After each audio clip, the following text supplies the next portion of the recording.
시간에 우리 박유한 목사님 나오셔서 불쌍히 여김을 마땅하지 아니하냐라는 말씀을 가지고 전해주도록 하겠습니다. 오늘 본문은 천국의 원리 두 가지를 설명하고 있습니다. 첫째는 자기를 낮추는 것이죠. 제자들이 천국을 소망하지만 그들 마음속에는 땅의 방식, 사람의 방식을 쫓는 것이 여전히 있었습니다. 그래서 예수님은 죽으실 준비를 하시는데 제자들은 누가 더 큰지, 더 많은 영향력을 행사했는지, 누가 더 나은지 경쟁하고 비교하는 마음들이 있었죠. 예수님께서 이런 제자들에게 천국에서 큰 자는 어린아이와 같이 낮추는 자다 이렇게 말씀해 주십니다. 하나님은 낮추는 자를 결국 높이실 것이기 때문에 이 말씀해 주시는 거죠. 제자들이 이렇게 세상의 가치관과 생각들을 갖고 있는데 예수님은 하늘의 방식, 하늘의 가치관, 하늘의 원리를 설명해 주고 싶으셨죠. 그런데 이 천국을 소유한 자들 중에 제자들이 가졌던 것처럼 여전히 세상의 가치관, 세상의 방식들을 마음에 품고 사는 사람들이 있습니다. 그런 사람들은 이렇게 어린아이와 같이 자기를 낮추는 자들을 보면 실족시키고 업신여기죠. 왜냐하면 내가 더 높아야 되고 내가 더 높다고 생각하는 마음 때문에 그렇습니다. 하나님께서는 그런 자들 향해서 화를 내리시겠다 이렇게 말씀을 하십니다. 왜냐하면 하나님 원하시는 천국의 원리대로 살지 않기 때문에 그렇죠. 오늘 우리도 천국을 쫓고 천국을 소망하며 살지만 여전히 내가 갖고 있는 세상적인 가치관, 방식들이 있습니다. 이 땅의 것들은 좀 버리고 하늘, 천국의 가치관들을 오늘 말씀을 통해 다시 세울 수 있기를 소망합니다. 둘째, 하늘나라의 모습이 또 있는데요. 그것은 용서입니다. 우리 안에 있는 죄의 습관은 결국에 다른 사람들을 실족하게 하고 나의 실족도 같이 갖고 옵니다. 실족이라는 것은 범죄하다라는 뜻이 있는데요. 다른 사람은 넘어지게 한다면 나는 스스로 범죄하여 하나님의 무리, 공동체를 떠나게 되죠. 자, 그때 주님이 하시는 일이 있는데 그것은 잃은 자를 찾아가시는 것이죠. 어떻게 하시냐면 찾아낼 때까지 찾아내어 결국 무리로 다시 우리 안으로 데려오시죠. 세상 사람들은 적당히 수고하고 또 사람은 적당히 찾아보고 말겠지만 우리 주님은 그렇지 않습니다. 잃어버려진 자, 무리를 떠난 자, 우리를 나간 자를 반드시 찾아오시죠. 자, 그런데 이렇게 찾아오시는 하나님의 마음, 목자의 마음이 또 누구에게까지 미쳐지냐면 실족받아 떠나간 사람뿐 아니라 자기 스스로 범죄해서 나는 하나님 싫다고, 하나님과 가까이 있고 싶지 않다고, 난 세상의 원리가 좋아요 하며 스스로 주님을 떠난 자도 주님은 끝까지 찾아가서 다시 데려오십니다. 믿음의 공동체가 죄 지은 자에게 여러 차례 회개를 권면하는데요. 이것이 바로 주님이 잃어버린 양을 찾는 과정이에요. 스스로 죄 지은 자. 믿음의 사람은 죄 지은 자가 회개할 때까지 회개하면 무한정 용서해 주어야 하죠. 이 과정이 바로 주님께서 잃어버린 양을 찾는 과정이에요. 스스로 죄 짓고 스스로 주님이 싫어 떠난 자들이에요. 그래서 이 용서는 하늘나라 임금이 용서하는 자와 또 용서받는 자를 만나러 오는 교제의 장소입니다. 용서의 자리에서 잃어버린 양을 찾으러 오신 예수님이 함께 계시거든요. 그러니까 용서하는 사람, 용서받는 사람 가운데는 예수님이 계셔서 이 용서의 현장은 곧 주님과의 만남의 자리, 주님과의 교제가 되는 것이죠. 저와 여러분 안에 이 하늘의 원리가 채워져서 용서가 풍성히 이루어지길 원합니다. 용서의 자리에서 나를 용서하신 하나님을 만날 뿐 아니라 그를 용서하시고 우리와 교제하길 원하시는 그 용서의 하나님, 하늘나라 임금을 만나는 시간들을 자꾸만 더 많이 만들 수 있기를 소망합니다. 자, 같이 1절 말씀 보시죠. 1절을 보니까 그때는 이렇게 시작을 하죠. 17장에서 예수님이 성전세를 내시는 장면을 기억해 보면 좋겠습니다. 앞에 있는 사건을 기억하라고 이런 표현들을 남겨놓았거든요. 마태가 의도적으로 앞에 있는 그 사건을 기억하게 하고 있어요. 17장 마지막에 있는 사건에는 실족하는 것과 관련된 이야기가 나오죠. 그래서 오늘 주님은 18장에서 우리에게 이 실족에 대한 이야기를 좀 하고 싶어 하세요. 예수님은 십자가에서 난 죽고 부활할 거다 이 말씀을 반복해서 하시죠. 하지만 제자들은 죽으러 가시는 예수님 앞에서 누가 더 크냐, 이제 예수님이 왕 될 것 같은데 누가 더 크냐, 오른팔은 누가 할 거냐 하면서 서로 논쟁을 합니다. 예수님이랑 함께 지냈거든요. 그리고 저자직강, 예수님을 통해 직접 배우고 있는 수제자들인데 이 제자들도 여전히 이전에 갖고 있던 세상 문화, 관습, 전통들이 남아 있었어요. 그래서 누가 더 크냐, 누가 더 높이 설 것이냐, 자리가 있다면 누가 높은 자리에 앉을 것이냐 하며 서로 논쟁을 하죠. 그러면서 주님께 묻습니다. 주님, 천국에선 누가 크죠? 2절 예수님이 말씀을 이렇게 하시죠. 한 어린아이를 불러 세우십니다. 자, 3절 말씀하시는데 천국에는 어린아이들과 같이 천국을 취하는 자가 들어가. 자, 그러면 4절 이 천국에서는 누가 크냐면 이 어린아이와 같이 자기를 낮추는 사람이야 하고 예수님이 말씀을 해주시죠. 이것이 하늘나라 법칙이에요. 하늘의 원리, 천국의 원리죠. 제자들이 이 말을 듣자 당황했습니다. 방금 전까지 어떤 얘기했냐면 누가 더 잘했냐, 지금까지 제자로서 누가 더 잘 살았냐, 누구 믿음이 더 좋으냐, 얼마 전에 있었던 오병이어 사건을 기억하면서 그때는 누가 좋은 후원 점수를 받을까? 안드레 형. 자, 풍랑 때는 누가 좀 점수를 더 많이 받을 수 있었을까? 누가 잘했을까? 물에 빠지긴 했지만 그래도 베드로 형이 잘했지. 물 위로 걸었으니까. 어떤 사람은 후한 점수를 주고 또 어떤 사람은 후한 점수를 받지 못하고 깎이는 사람들도 있었어요. 예수님과 제자들이 산에 올라가서 예수님 변형되실 때 땅에 남아있던 제자들이 귀신 들려온 아이를 고치지 못했죠. 그러니까 서로 이야기를 하죠. 남아있었던 우리 9명은 마이너스 10점씩. 그러면서 서로 누가 더 점수를 많이 받았을까? 누가 더 칭찬받을 일을 많이 했을까? 논쟁하고 있었던 터라 예수님의 이 말을 들으니까 마음이 찔리는 것이에요. 높아지려면 낮아져야 되는 것이구나. 한데 서로 갖고 있었던 생각은 높은 일, 높은 자리에 서는 사람은 높아져야 하고 많은 일들을 하고 더 잘했어야 하고 그런 사람들이 높아질 수 있다라고 하는 그런 생각들을 가지고 있었던 것이죠. 그러니 하나님의 법칙을 들을 때 겸손한 사람이 높아지는 거다라는 이 말을 들었을 때 다 같이 이렇게 침묵이 아마 흘렀지 않았을까 생각이 됩니다. 천국을 기대하는 사람들 안에 천국과 다른 원리들을 가진 경우가 참 많이 있어요. 우리 안에는 천국을 소망하는 마음이 있는데 천국의 방식이 아닌 것들을 마치 천국의 방식인 것처럼, 하나님의 방식이 아닌데 마치 하나님의 방식인 것처럼 여기며 살아가는 것들이 있죠. 잘 보이지 않는데 얘기하다 보면 깜짝깜짝 놀랄 때가 있어요. 그렇지, 내가 이 생각하는 거 옳지 않은데 하나님의 방식이 아니지. 성경을 읽다 보면 또 깜짝 놀랍니다.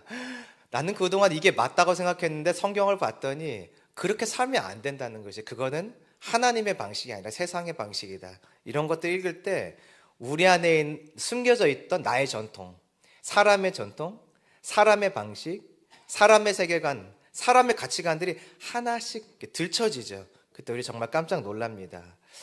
저와 여러분 안에 말씀을 읽음을 통해서 또 하나님과 영적인 깊은 교제 가운데 내 안에 잠재워져 있던, 나도 몰랐던 내 안에 있는 세상 것들이 좀 깨어지고 제거되어지고 하늘의 법칙, 천국의 법칙들이 내 안에 심겨지길 소망합니다. 5절 예수님의 이름으로 이런 어린아이 하나를 영접하면 그것은 곧 예수님을 영접하는 것이라고 하죠. 예수님을 하나님의 법칙, 하나님 나라의 마음을 가지고 낮추는 사람은 어린아이, 즉 낮추는 자를 만나면 그를 겸손한 마음으로 이렇게 섬기게 되어 있어요. 이렇게 얘기하는 것이죠. 잘 오셨다고, 오시라고, 마침 밥 먹는 중이었는데 잘 오셨다고, 뭐 필요한 거 더 있으시냐고 물으면서 자기를 낮추는 사람을 만나면 자기를 낮추는 이 천국의 법칙을 갖고 있는 사람들은 더 후하게 대접하고 잘 챙겨줍니다. 왜냐하면 내가 그 삶을 살고 있으니까 그 삶이 어떤 것인 줄 알잖아요. 그래서 낮은 사람, 낮추는 사람, 겸손한 사람을 보면 마음이 끌리게 되어 있는 거죠. 자, 그런데 하나님의 원리와 반대로 땅의 방식으로 사는 사람들이 있어요. 제자들이 갖고 있었던 그런 방식이요. 높아지려고 하는 방식, 높은 자리에 서고 싶은 마음, 이런 욕심, 이런 목심이 내 마음에 여전히 남아있는 사람들이 있습니다. 자, 그런 사람들은 자신을 낮추는 사람, 겸손한 사람을 만나면 나의 옛 습관, 내 안에 잠재되어 있던 이 생각, 가치관들이 뿜어져 나오기 시작해요. 자, 6절 보실까요? 한번 같이 읽어보시죠. 시작. 누구든지 나를 믿는 이 작은 자 중 하나를 실족하게 하면 차라리 연자 맷돌이 그게 목에 달려서 깊은 바다에 빠뜨려지는 것이 나으니라. 하늘의 원리를 마음에 품고 있지 않은 사람은 하늘의 원리대로 자기를 낮추고 겸손하게 있는 자를 보면 옛 습관대로 그를 실족하게 하는 일들을 해요. 왜냐하면 난 높아지려고 하는 사람인데 낮은 사람을 만나면 그를 밟고 일어서고 싶고 내가 그보다 더 높은 사람이자라는 그런 우월감 속에서 뭔가 죄짓게 되고 그를 낭망하게 만들고 그를 밟아서 내가 그 위에 올라서려고 하는 상대적으로 더 높은 자리에 서고 싶은 그 마음들이 내 안에 불끈불끈 작동되기 시작하는 것이죠. 이 일이 어디서 일어나냐면 믿는 형제들 사이에서 일어나는 것입니다. 그러니까 천국을 소유한 사람들이 그렇게 될 수 있다는 것이에요. 8절에 이런 죄 짓는 자들에게는 회개하고 영생에 들어가는 것이 더 낫다라고 하는 것을 보면 이 일은 분명히 믿음의 형제들 사이에 일어나는 일들이에요. 같이 천국을 소망하지만 마음의 중심이 하늘의 법칙과 하늘의 가치관으로 새겨져 있지 않은 사람들, 여전히 옛 습관을 가지고 쫓아가는 사람들은 자기를 낮추는 사람을 만나면 밟고 올라가고 싶고 내가 그보다 더 높다는 것을 증명하고 싶은 그런 마음을 가지고 결국 실족하게 하는 것이죠. 이런 자에게는 이렇게 말합니다. 차라리 연잔맷돌 메고 차라리 바다에 빠지는 게 낫다. 왜냐하면 7절을 보시면 이렇게 하늘을 소망하면서 하늘의 법칙을 쫓지 않고 땅의 법칙을 따라서 하늘의 원리대로 살아가는 사람을 짓밟는 사람은 하나님께서 진노하실 것이기 때문이에요. 8절 영원한 불에 던져버린다고 말씀하시죠. 그러니 그렇게 되지 말고 차라리 바다에 빠져라 이 이야기를 하는 것이죠. 물론 빠지라는 얘기가 아니라 그만큼 하늘의 소망을 두면서도 땅의 원리대로 땅의 법칙대로 살아가는 자를 향한 하나님의 진노가 엄청 크다, 무서운 것이다 이 이야기를 하는 것이죠. 9절 심지어는 지옥불에 던져진다 이렇게까지 주님 말씀하십니다. 주님이요 하늘을 알고 하늘의 법칙을 알지만 여전히 사람의 방식과 사람의 가치관을 쫓아 살아가는 자들에게는 자비를 멈추세요. 우리가 뒤에 있다 보겠지만 10,000달란트, 10,000달란트 빚진 자가 하늘의 법칙대로 살아가지 않을 때 하나님은 임금은 다시 그를 감옥에 넣어버리시죠. 그를 향하여 베풀려고 했던 은혜를 다 걷어가 버리세요.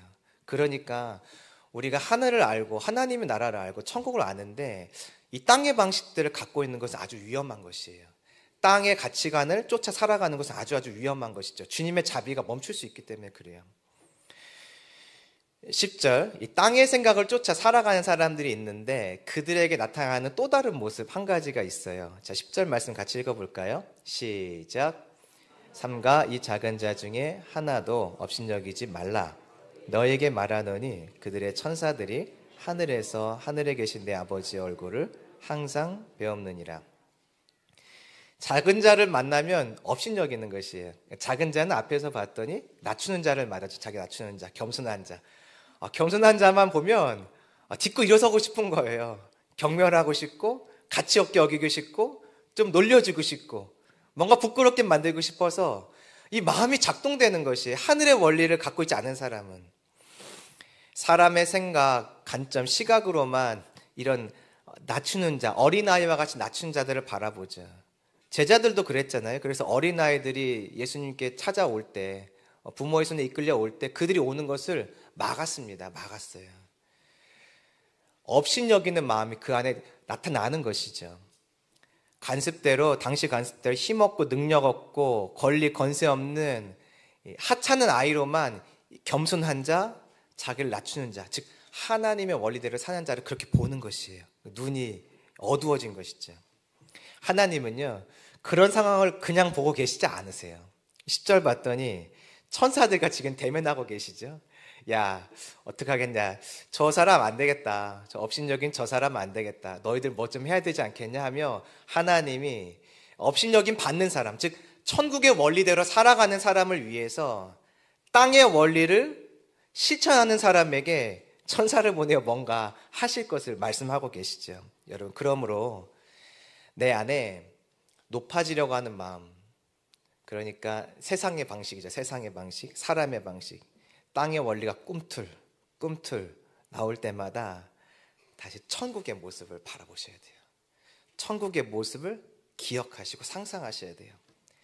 그 하늘엔 누가 계시냐면 나와는 비교가 안 될 만큼 가장 크신, 온 우주 만물에서 가장 크신 예수님 보좌에 앉아 계시잖아요. 그러니까 내 안에 꿈틀꿈틀 높아져야겠다. 내가 더 높은 사람인데, 더 나은 사람인다라는 마음이 들 때마다 눈을 들고 하늘에 계신, 보좌에 앉아 계신 그 예수님을 봐야 되는 것이죠. 그러면 내 안에 이 꿈틀거리는 마음들이 잦아집니다. 더 높은 분 앞에 서면 잦아지죠. 이게 어떻게 더 올라오겠어요, 이 마음이. 그래서 우리가 내 안에 있는 땅의 욕망들이 나타날 때마다 자꾸 하늘에 소망을 두고 하늘을 바라보고 그 안에 계신 예수님을 쳐다보면서 이 마음들을 누를 수 있어야 합니다. 그것이 바로 하늘의 원리를 살아가는 방식인 것이죠. 자, 이제부터는 하나님 나라에 있는 두 번째 원리를 좀 보려고 해요. 그건 용서죠. 사람들이 예수님을 믿긴 했으나 저를 포함해서 우리 모두가 다 옛습관, 악한 습관에 대한 향수가 있어요. 그 향수가 있어서 옛날처럼 한번 그냥 확 성질 내버려, 한번 그냥 취업해, 이런 마음들이 우리 안에 있잖아요. 확 한번 엎질러버려, 엎어버려, 이런 마음들. 우리 안에는요, 죄에 대한 향수가 있어요. 향수, 그 그리움. 그게 잘못된 것인지 다 알거든요. 그런데 그때 그 모습대로 한 번 더 해보고 싶은 욕구가 육신에 남아 있습니다. 그래서 이 욕구 때문에 첫째, 내가 죄를 지어요. 내가 죄를 짓고 주님을 떠나게 되는데, 나뿐 아니라 내가 죄를 지어서 다른 사람도 넘어지게 만들어 주님 안에 있던 자가 주님을 떠나게도 만드는 것이죠. 탕자처럼 아버지 곁을 스스로 떠나는 자가 있기도 하지만 동시에 내가 죄를 지어서 다른 사람이 넘어지게 만들어 주님을 떠나게 하는 사람도 있어요. 자, 이런 자들을 향한 이제 하나님의 마음이에요. 이런 자들을 향한 하나님의 마음, 그것은 용서죠. 자, 12절 말씀 같이 보겠습니다. 12절 보니까 양을 100마리 가진 사람이 있었어요. 그런데 그 사람이 한 마리를 잃었죠. 99마리는 동료에게 좀 맡겨놓고 한 마리를 찾아서 갑니다. 13절. 여기 보니까 만일 찾으면이라고 되어 있는데 하다 보면 찾기도 하고 못 찾으면 돌아오지, 그런 뜻이 아니에요. 누가복음의 15장 4절을 보면은 뭐라고 되어 있냐면 찾아내기까지라고 되어 있습니다. 그러니까 양 한 마리를 찾으러 나간 목자는 가다가 못 찾겠다, 그래 99마리 있는데 또 새끼 나면 되지 하고 포기하는 것이 아니라 반드시 그 한 마리를 찾을 때까지 찾아내어 결국 돌아온다는 것이에요. 사울 이야기 한번 생각해 보실래요? 사울이 암나귀를 잃었어요. 찾으러 갑니다. 근데 찾다가 결국에는 포기해요. 야, 이제 돌아가자. 이러다가는 집에서 우리 너무 걱정하겠다. 그랬더니 사환이 그래요. 성읍에 있는 하나님의 사람을 만나서 도움을 좀 받아보면 어떨까요? 바로 이게 하나님의 마음이에요. 이게 목자의 마음이에요. 앞에서 사울이 찾다가 그만두자, 이것은 목자의 마음이 아니에요. 해볼 때까지 해보고 포기하자, 목자의 마음이 아니에요.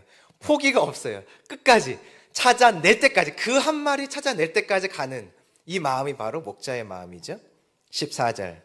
왜 그렇게 목자가 고집을 부릴까? 양이 많으면 99마리면 새끼도 종종 낳지 않겠습니까? 그런데 굳이 그 한 마리를 찾으러 갈까? 이유가 있어요. 같이 읽어보시겠습니다. 시작. 이와 같이 이 작은 자 중에 하나라도 잃는 것은 하늘에 계신 너희 아버지의 뜻이 아니니라. 아버지 마음 때문에 그랬어요. 왜 그런가 봤더니 이게 아버지 마음이에요. 하나님 아버지 마음. 양은요, 우리가 이사야서에서 읽어서 아는 것처럼 원래 제 길로 가는 습관이 있습니다. 원래 자기 마음대로 가요. 양이 이 목자를 잃어버리는 것은 목자가 발이 빨라서, 너무 보폭이 빨라서 빨리빨리 가서 양이 목자를 잃어버리는 게 아니라 원래 양은 성경에 보니까 양은 자기 마음대로 가고 자기 뜻대로 하고 목자의 음성을 잘 듣지 못하는 그런 어리석음이 있죠. 그래서 이 양이 무리를 떠나게 되는 것이죠. 목자를 떠나게 되는 것이에요. 양이 스스로 떠난 거예요. 어리석기도 하고 제멋대로 하는 그런 습관이 있어서 양이 목자를 떠났어요. 그런데 양은 목자를 떠나도 목자는 양을 떠나잖아요. 내가 목자라면 이런 사람 계속 쫓아가겠습니까? 내가 목자라 이런 사람 끝까지 쫓아가시겠어요? 자녀라면 하겠지만 자녀가 아니라면 적당히 하다가 나도 할 만큼 하고 다 했다. 이제 뭐 주님께 맡긴다고 우리는 포기하겠죠. 그러나 주님은 아닌 것이에요. 그 악한 습관을 가진 그 사람을 쫓아가시는 것이에요. 그 양이 누군가요? 우리예요, 우리. 우리가 다 이런 양 같은 자잖아요. 그렇죠? 이런 하나님의 은혜는 이렇게 따라오다가 길을 잃은 자만에게만 주시는 은혜는 아니에요. 이 은혜는요, 어떤 자에게도 임하냐면 스스로 죄짓고 다른 사람까지도 길을 잃게 하는 자, 다른 사람까지도 실족하게 하는 자, 다른 사람까지도 넘어지게 하는 자. 너무 악한 사람 아닙니까? 공동체를 파괴하고 다른 사람을 실족하게 한 사람, 선한 사람이 아니잖아요. 근데 주님의 이 사랑, 끝까지 찾아가는 이 사랑은 이렇게 악한 자에게도 동일하게, 아주 동일하게 임합니다. 자, 15절 보시죠. 15절 봤더니 형제 한 사람이 죄를 범했어요. 뭐 다른 이제 사본에는 나에게 죄를 지었다고도 하고 어떤 사본에는 그냥 죄를 지었다 이렇게 표현을 합니다. 죄를 지은 사람이 있어요. 예수님은 이런 사람을 만나면 4차례에 걸쳐서 이 사람이 돌아오도록 이렇게 진행을 해라 말씀을 하시죠. 용서받을 기회를 주라 그런 말씀이죠. 처음에는 15절 봤더니 단둘이서 안 될 때가, 단둘이서 뭔가 이제 권면을 해서 돌아와라, 그만해라 이제 했는데 말을 듣지 않을 때가 있죠. 그럼 16절, 두세 증인과 함께. 본 사람일 수도 있고요. 아니면 이 사람이 회개하는지 안 하는지 확인하는 사람일 수도 있어요. 어쨌든 두세 사람과 함께 같이 가서 다시 권면하라고 하죠. 그만해라. 적당하다. 그만해라. 이제 적당해라. 멈추고 돌아와라. 죽게 돌아와라. 그래도 말을 안 들을 수가 있어요. 자, 그러면 17절. 교회 공동체를 통해서 공개적으로 회개를 권면을 하고 그 회개를 받으면 용서하기 위해서, 부끄러움을 주기 위해서가 아니에요. 죄를 알리기 위해서가 아니라 그렇게 해서라도 이 사람을 용서하고 용서받는 기회를 주기 위해서죠. 해도 안 되면 마지막은 추교예요. 이방인과 세리처럼 여기라.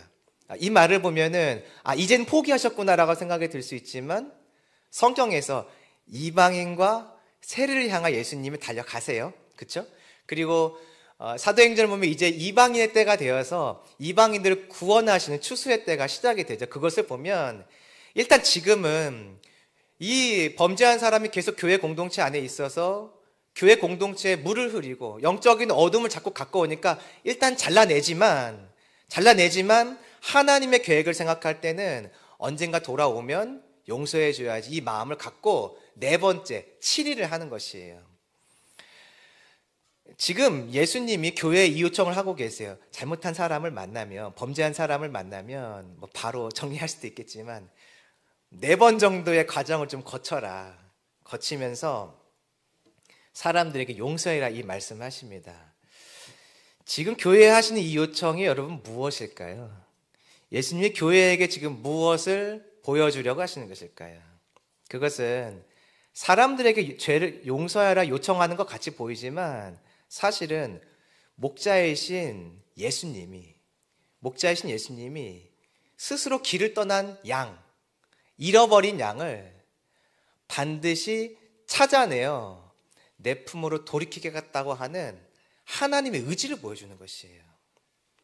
사람 때문에, 환경 때문에 주님 떠난 자가 아니라 자기 스스로 죄를 지어서 다른 사람 때문에 떠난 사람이 아니라 내가 죄 짓고 내가 주님 스스로 떠난 자, 내가 나 주님이랑 사는 거 답답하다, 각박하다, 내 맘대로 살아야지, 힘들다 하면서 난 잃어버린 채로 그냥 살 거야, 놔두세요, 나 좀 놔두세요 하면서 악하기로 결정하고 죄를 지어 스스로 목자를 떠난 자, 그런 자도 주님이 사람을 통해서, 교회를 통해서 반복적으로 권면하며 권유하며 돌아오도록 하여 내 품에 좀 안았으면 좋겠어.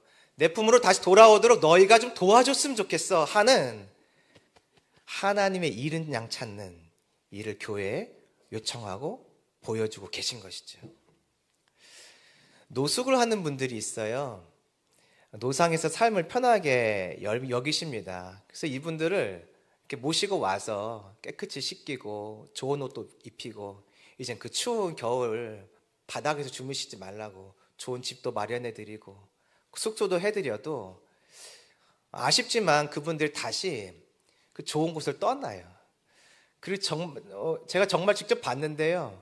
그 새 옷 좋은 옷을 안 입으시고 다시 조금 전에 입었던 그 누더기 같은 그 더러운 옷, 더러운 속옷을 다시 입고 집을 나가세요. 이런 홈리스들을 사역하시는 분들이 계시잖아요. 근데 그런 분들이 이렇게 다시 집을 떠난 사람들, 은혜를 베풀었지만 떠난 사람들 향해서 다시 긍휼을 베풀어요. 뭐 저렇게까지 긍휼을 베풀 필요가 있을까?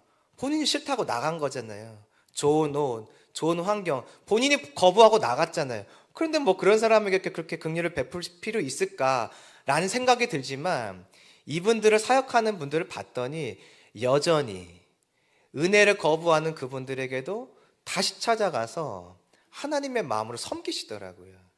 그게 누구의 마음이냐면 오늘 본문에서 내 스스로 죄짓고 공동체를 파괴하며 떠나려고 하는 자를 용서할 테니 회개해라 하며 부르는 사람들을 통해 나타나는 하나님의 잃은 양 찾는 모습.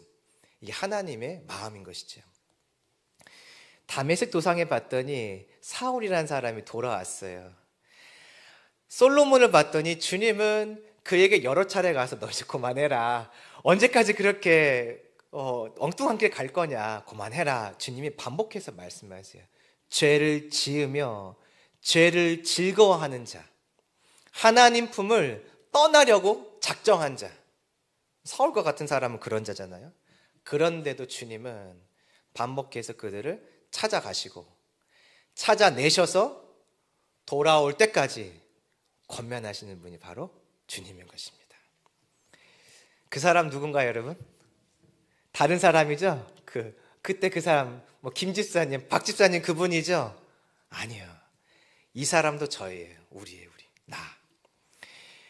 우리는 예수님 믿기 전에도 이렇게 살았는데, 진짜 아쉽지만, 믿은 이후에도 땅의 가치관과 땅의 세계관을 따라서 누군가를 실족하게 하고, 홧김에, 하면서 옛날 성품 그대로 나도 살아가고 싶어 하고 살아가는 약한 자인데, 어떠세요?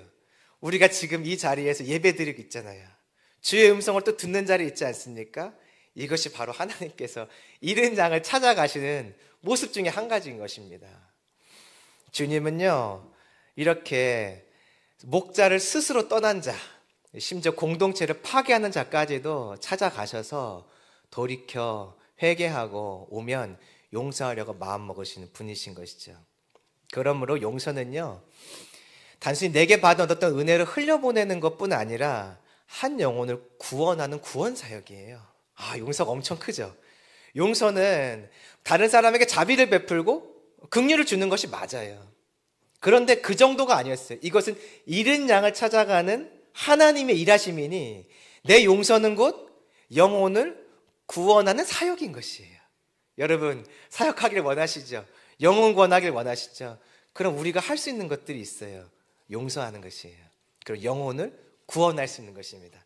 용서하지 않으면요, 용서 못하겠어. 저 사람은 진짜 안 돼. 내가 쟤만은 용서 못하겠다. 그럼 어떤 말이랑 같은 것일까요?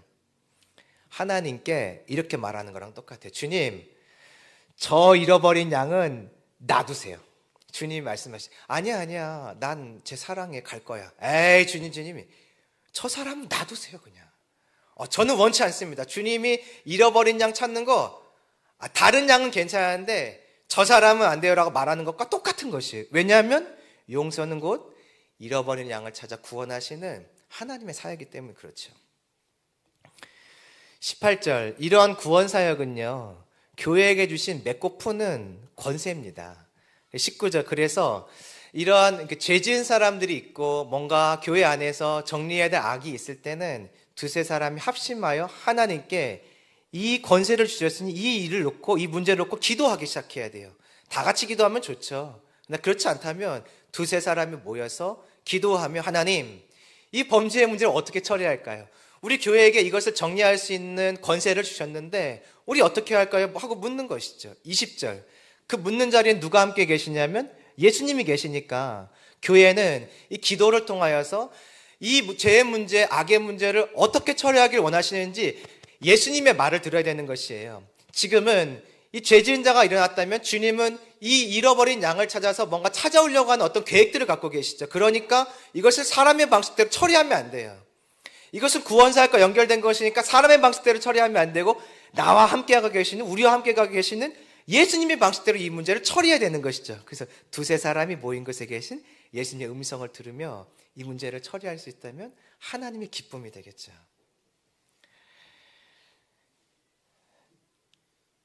자, 이제 용서와 관련된 베드로의 마지막 질문을 좀 보실 거예요. 자, 21절 말씀 보시죠. 같이 읽어보겠습니다. 시작.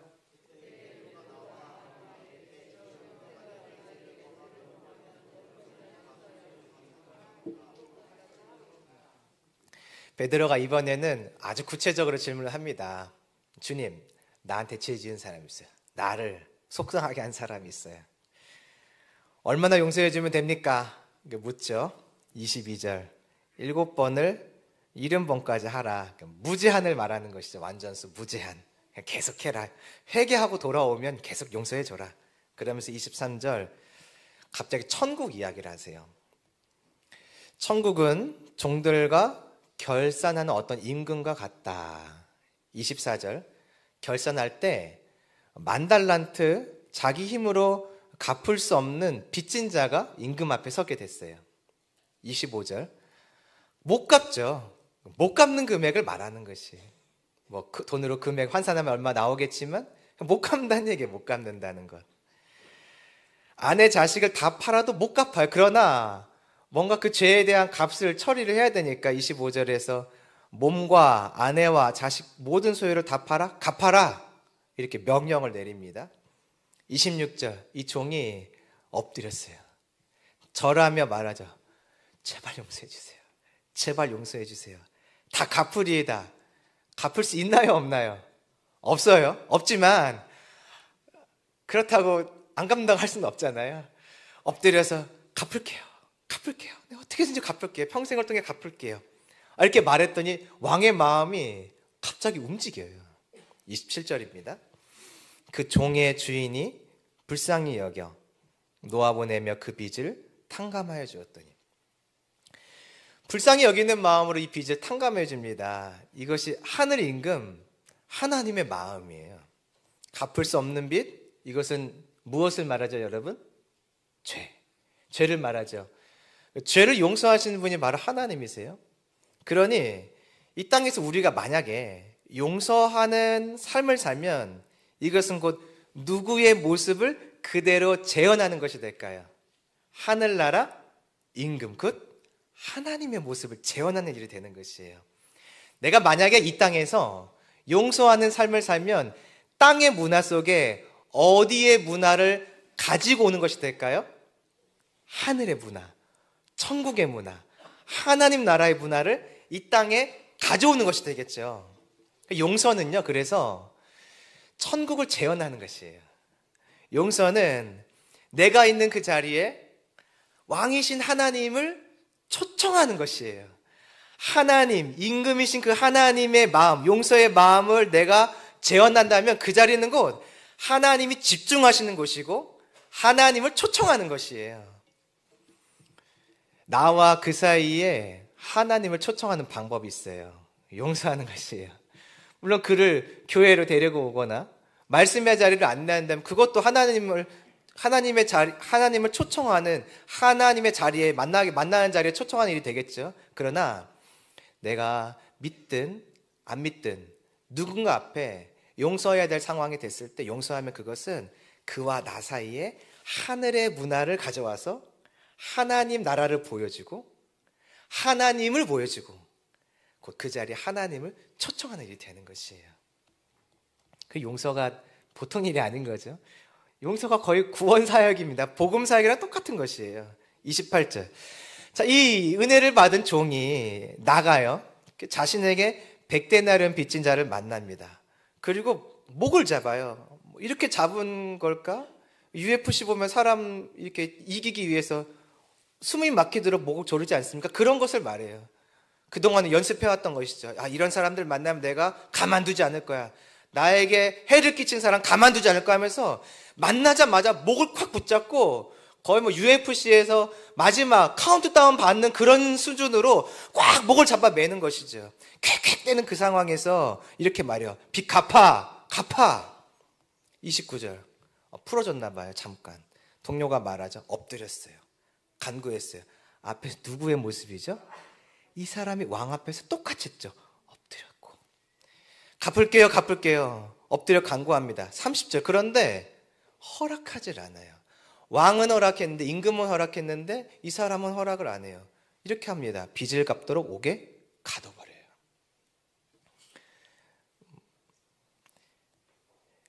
동료들이 이 모습을 봤어요. 31절. 아, 이 모습을 동료들이 다 봤어요. 보는 데서 했나 봐요. 주인에게 가서 알리죠. 32절. 마침내 주인 앞에 다시 섭니다. 주인이 말해요. 내가 빚 전부를 탕감해 주었는데 33절. 이것은 같이 좀 읽어볼까요? 시작. 내가 너를 불쌍히 여긴과 같이 너도 내 동료를 불쌍히 여김이 마땅하지 아니하냐 하고. 여기 보니까 마땅하다라고 말하고 있어요. 마땅하다. 알고 봤더니 이 긍휼을 입은 사람, 용서를 입은 사람은 다른 사람을 용서할지 말지를 선택할 수 있는 자격이 없었어요. 마땅하다는 것은 선택에 대한 이야기가 아니라 필수사항이다 이런 뜻이거든요.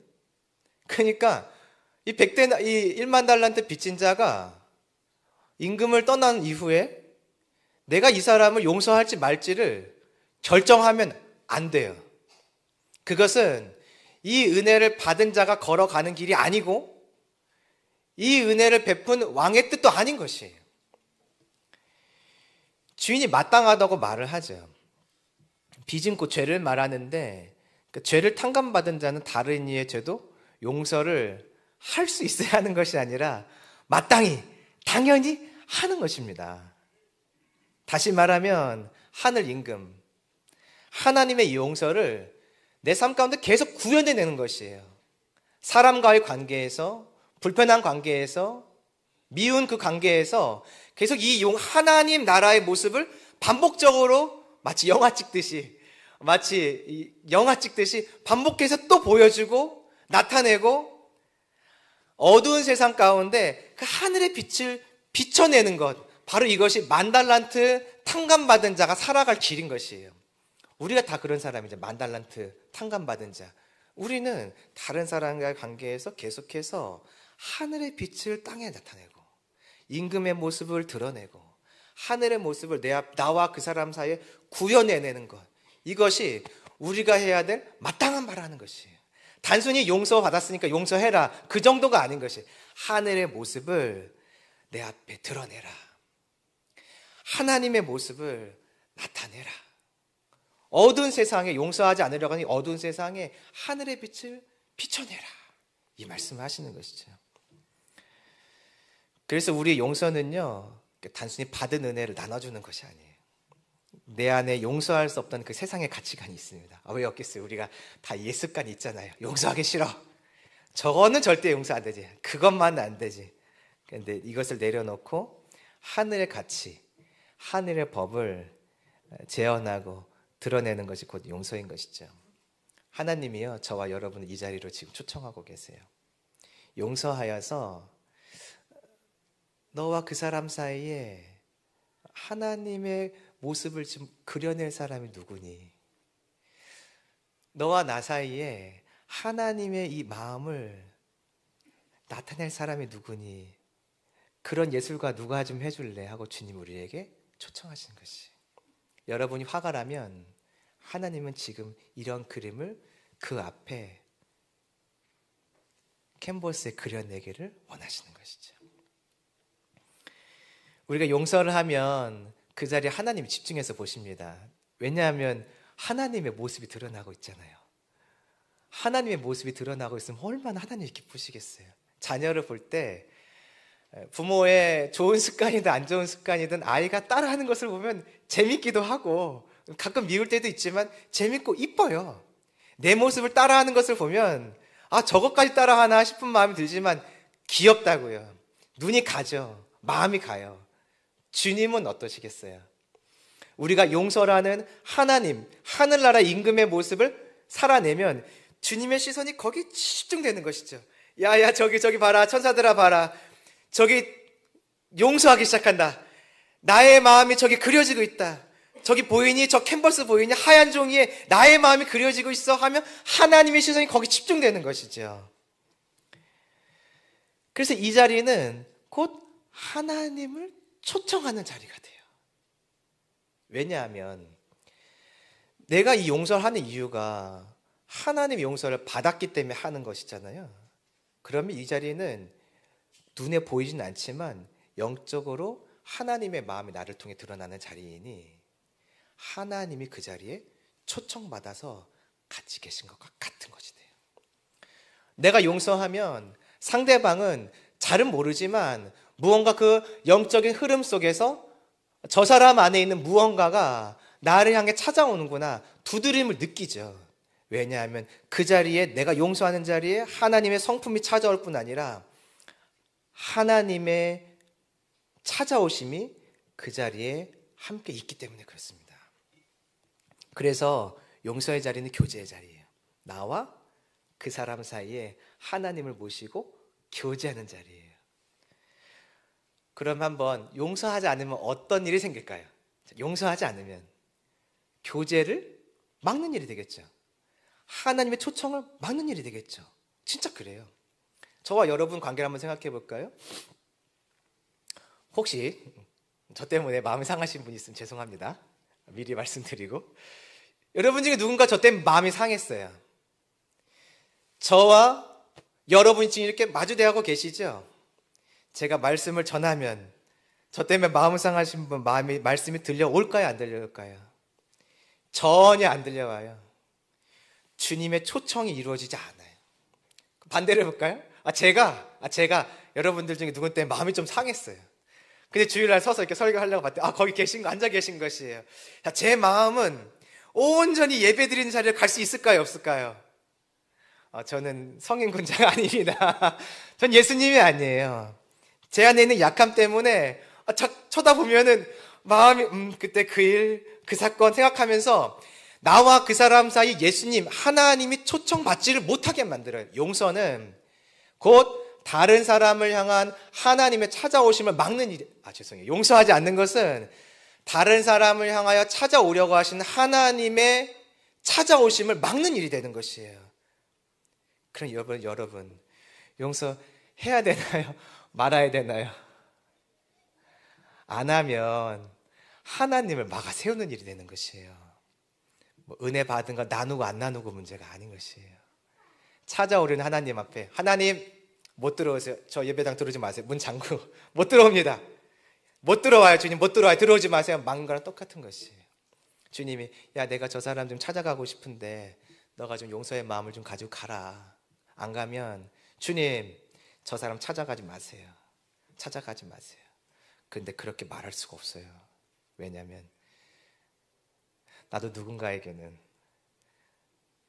용서받지 못할 만한 큰 죄를 지어서 그 누군가도 나를 보며 저 사람 좀 하나 용서해주지 않았으면 좋겠다, 혼냈으면 좋겠다, 그런 대상일 수 있잖아요.